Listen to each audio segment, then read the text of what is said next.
नमस्कार दोस्तों, स्वागत है आपका मेरे YouTube channel Parvati Pandey fitness में। दोस्तों, आज मैं आपके लिए फिर से अपना एक एक्सपीरियंस लेकर आई हूँ, अपना एक्सपीरियंस शेयर करना चाहती हूँ। तो दोस्तों, थायराइड में धनिया कैसे लिया जाता है ये मैं आपको आज बताऊँगी। मुझे थायराइड है 15 साल से और मैंने धनिया का प्रयोग भी किया है। ऑनेस्टली सब चीज़ सही मैं आपको हर चीज़ बताऊंगी।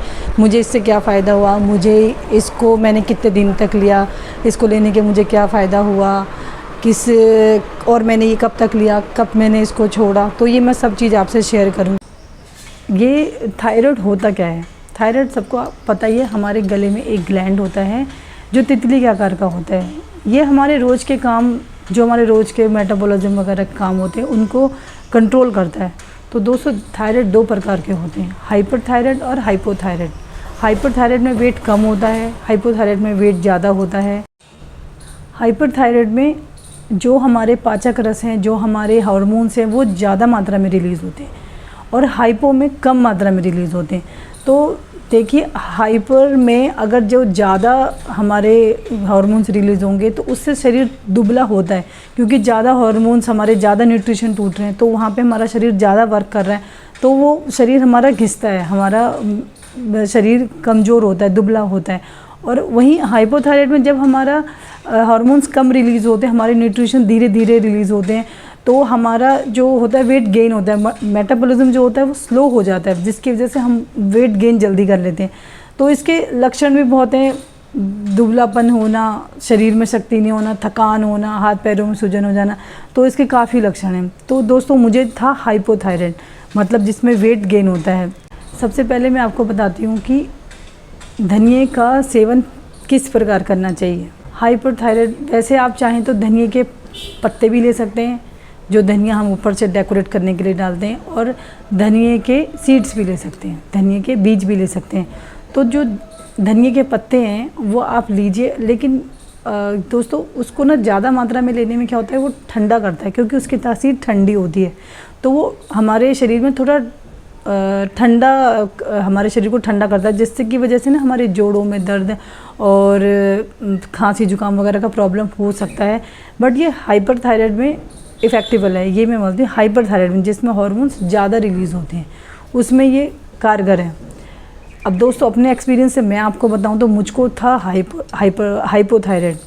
हाइपोथायराइड में मैंने लिए धनिए के बीज, ये मैंने धनिए के बीज लिए, और ये 1 साल पुराने धनिए के बीज हैं, क्योंकि मैंने ये हमारे गांव में ऑर्गेनिक होता है, तो मैंने वहीं से मंगाए थे ये, और इसकी खुशबू भी बहुत बढ़िया है।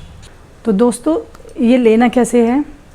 2 चम्मच धनिए के बीज को आपने 1 गिलास, कांच के गिलास, 1 गिलास पानी, और वो भी कांच का गिलास होना चाहिए, उसमें डालना है, रात भर भिगो के रखना है।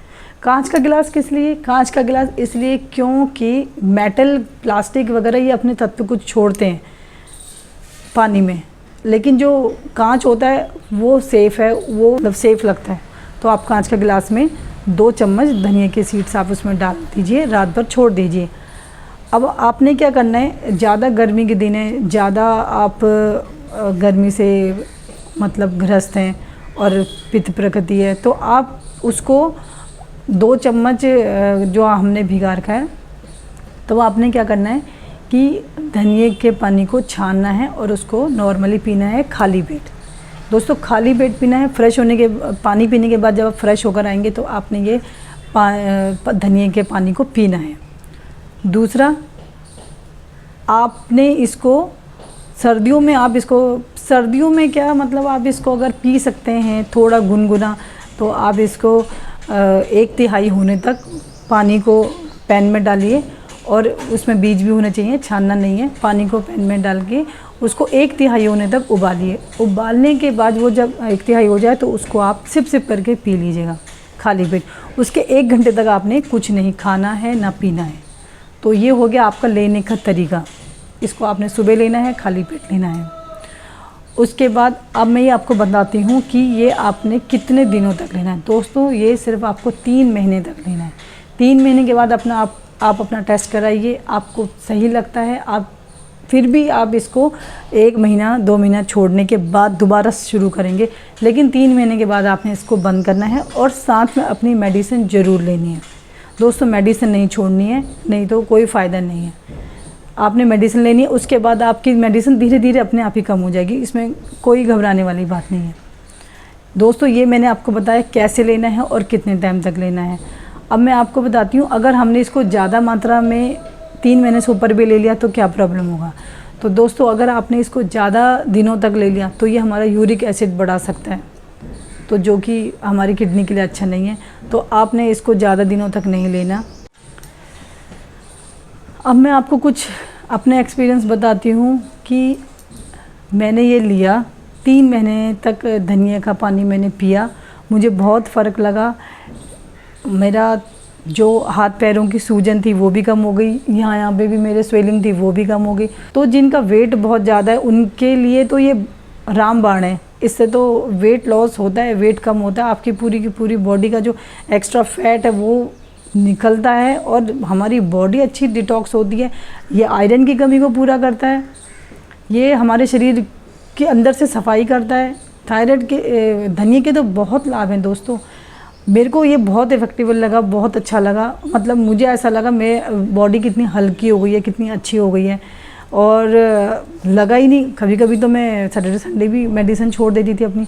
हाँ दोस्तों, एक बात और शेयर करना चाहती हूँ कि मेरी मेडिसिन पहले 50 mg थी, अब वो 25 mg आ गई है, क्योंकि मैंने धनिया के पानी के इसके बाद ही मेरी 25 mg आ गई थी।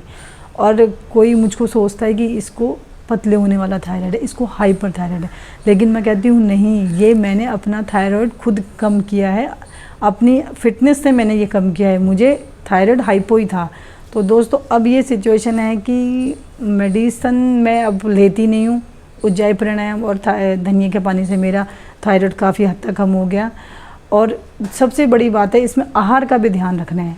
ज़्यादा ठंडा, ज़्यादा खट्टा, जैसे मतलब आप दिन में आप फिर भी लीजिए, लेकिन रात होने पे आप रायता, आइसक्रीम, ठंडा पानी ये कम पीजिएगा, ये कम लीजिए आप। मतलब मैं तो बोलूँगी आप मत ही लो, क्योंकि रात को हमारी बॉडी मेटाबॉलिज्म बिल्कुल स्लो हो जाता है, हमारी डाइजेशन एकदम कम हो जाती है, जिससे कि वो पचा ही नहीं पाता। अभी भी आप ठंडा पानी से आपकी प्यास तो बुझ जाती है, लेकिन आपका क्या होता है कि ब्लोटिंग हो जाती है पेट में। तो इसलिए आपको नॉर्मल वाटर पीना चाहिए। और दोस्तों मैं आपको एक बात और बताती हूँ, मैंने पूरे के पूरे 1 साल तक मटके का पानी पिया, वो मुझे इतना अच्छा लगा। वो उससे मेरी प्यास भी बुझती थी और मेरा उससे मतलब जो ये ठंडा पानी पीने से साइड इफ़ेक्ट होते थे वो भी नहीं हुए। तो ये मुझे बहुत फ़ायदा हुआ। अपनी सेहत का दोस्तों हमको खुद ही ध्यान रखना पड़ता है, कोई आपको आके नहीं बोलेगा कि आप ये करो, आप वो करो।